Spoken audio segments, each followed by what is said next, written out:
5 राजनीतिक दलों ने अपने मत भी भेजे, जो हमारे सदस्य नहीं है बनने से मना कर दिया।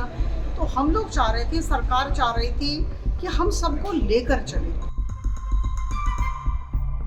सरकार की मंशा सही है, सब ने कहा कि सरकार की मंशा बिल्कुल सही है, लेकिन हम सबको इस पर और विचार। संसद में जॉइंट पार्लियामेंट्री कमेटी जो ये डिस्कस कर रही थी, इस बात पर चर्चा कर रही थी कि जो मिनिस्टर्स हैं, चीफ मिनिस्टर्स हैं और जो प्रधानमंत्री हैं, उन्हें 31वें दिन अगर उनके ऊपर कोई आपराधिक मामला है तो उन्हें इस्तीफ़ा देना होगा। उसमें एक ड्रामेटिक जो है वो तेज़ी से बदलाव आया जब इसके ऊपर चर्चा जॉइंट पार्लियामेंट्री कमेटी में हो रही थी।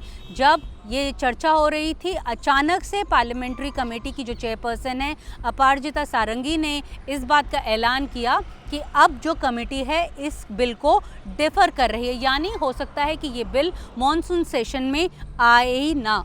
जनसत्ता को ये पता चला है कि जो कमेटी है, जो 5 रिकमेंडेशन थी इस कमेटी की, कुछ रिकमेंडेशंस जो थी वो सब ने मान ली, लेकिन जो 2 बहुत ही सीरियस रिकमेंडेशंस थी उनके ऊपर चर्चा हो रही थी, तब विवाद जो है वो काफ़ी बढ़ गया। पहला जो मुद्दा था वो ये था कि ये कमेटी चाहती है कि जो एक रिमूवल शब्द है, यानी हटाए जाना जो शब्द है, उसका जो है उसकी जगह सस्पेंशन का जिक्र जो है रिकमेंडेशन में किया गया। इसके ऊपर विपक्षी दल जो हैं वो पूछ रहे थे कि आखिर इसका मतलब क्या होगा कि प्रधानमंत्री या मुख्यमंत्री को सस्पेंड किया गया। क्या वो अगर जेल में है, किसी मामले में वो जेल में है, तो क्या वो वहाँ से अपना कार्यभार जो है वो चलाते रहेंगे? क्योंकि सस्पेंशन जो है वो जो उसका मतलब जो है उसे बर्खास्त करना नहीं होता। तो इसके ऊपर जो है गहन चर्चा इन सभी सांसदों के बीच में हो रही थी। जब जो विवाद है वो काफ़ी बढ़ गया। दूसरा मुद्दा था कि जो एक किस तरह से डिफ़ाइन किया जाएगा सीरियस क्रिमिनल ऑफेंस, यानी जो एक सीरियस क्रिमिनल ऑफेंस है उसकी परिभाषा क्या होगी। इसे लेकर भी जो ट्रेजरी बेंचेस हैं वो क्लियर कट आंसर नहीं दे पाए, जिसके चलते ये जो ड्राफ्ट बिल है उसके ऊपर आज सहमति नहीं बनी और ये जो बिल है अभी ड्राफ्ट स्टेज पर ही रह गया। ये एक बड़ी खबर थी आज जो संसद के गलियारों से निकल कर आ रही थी। दिलचस्प बात यहाँ पर हम आपको ये भी बता देते हैं कि कुछ सांसद भारतीय जनता पार्टी से भी थे जो इस रिकमेंडेशन के खिलाफ थे।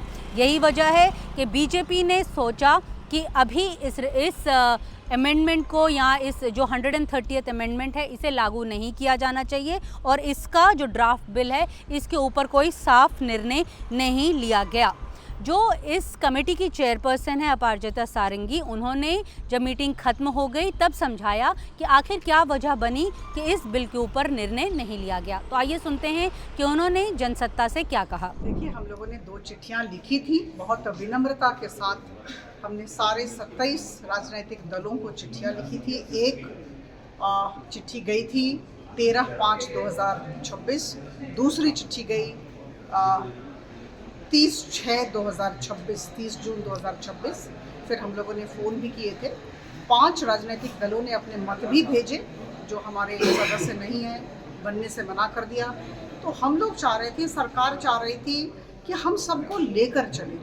और आप देख सकते हैं कि अभी भी हमारे जो सदस्य हैं, जो अन्य दल के हैं, उनके साथ भी हम लोगों ने बड़े सौहार्दपूर्ण वातावरण में बातचीत की। और आज सबसे बड़ी बात है कि सब ने मिलकर संयुक्त तरीके से बहुत ही अच्छी भावना के साथ यह निर्णय लिया कि ये इस बिल का बहुत दूरगामी प्रभाव पड़ेगा हमारे देश पर। और सरकार की मंशा सही है, सब ने कहा कि सरकार की मंशा बिल्कुल सही है, लेकिन हम सबको इस पर और विचार। दिलचस्प बात यह है कि कई और भी सांसद थे, जैसे AIM के असदुद्दीन ओवैसी और NCP के शरद पवार की सुप्रिया सुले, उन्होंने भी एक डिसेंट नोट जो है इन 2 मुद्दों के ऊपर कमेटी के सामने रखा था। लेकिन जब ड्राफ्ट बिल ही जब विड्रॉ कर लिया गया तो उन्होंने भी अपना डिसेंट नोट जो है वो विड्रॉ कर लिया। ये भी एक अहम मुद्दा बन रहा है। कुछ सांसद इस बात के ऊपर भी हमारा रुख या हमारा ध्यान जो है वो केंद्रित कर रहे हैं। वो कह रहे हैं कि जब चर्चा हो रही थी, जब विवाद हो रहा था, तब मिसेस सारंगी को एक फ़ोन कॉल आया और वो बाहर गई, और जब वो फ़ोन कॉल अटेंड करके वापस आई तो उनकी बॉडी लैंग्वेज जो है वो काफ़ी बदल गई थी। तो ये भी अब मुद्दा उठ रहा है कि किसका फ़ोन कॉल उन्हें वहाँ पर आया था। अब ये चर्चा जो है हो रही है कि क्या ये बिल मॉनसून सत्र के दौरान आएगा या नहीं आएगा, क्योंकि इसमें भी 2/3 बहुमत चाहिए सरकार को अगर इस बिल को पास करवाना है। और सरकार की जो अभी सबसे ज़्यादा प्राथमिकता है वो डिलिमिटेशन को लेकर है, ऐसा सूत्र जो हैं वो बता रहे हैं।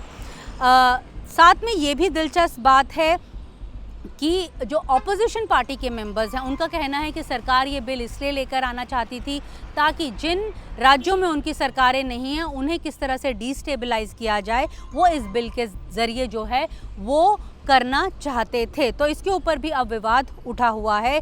जो ऑपोजिशन पार्टी मेंबर्स और जो ट्रेजरी पार्टी के मेंबर्स हैं उनके बीच में ये विवाद चल रहा है। लेकिन देखने वाली बात यह है कि सरकार जो पूरा मन बना चुकी थी इस बिल को इस मॉनसून सत्र में लेकर आने के लिए, अब वो इस बिल को लेकर आएगी या नहीं। नई दिल्ली से नीता शर्मा, जनसत्ता के लिए।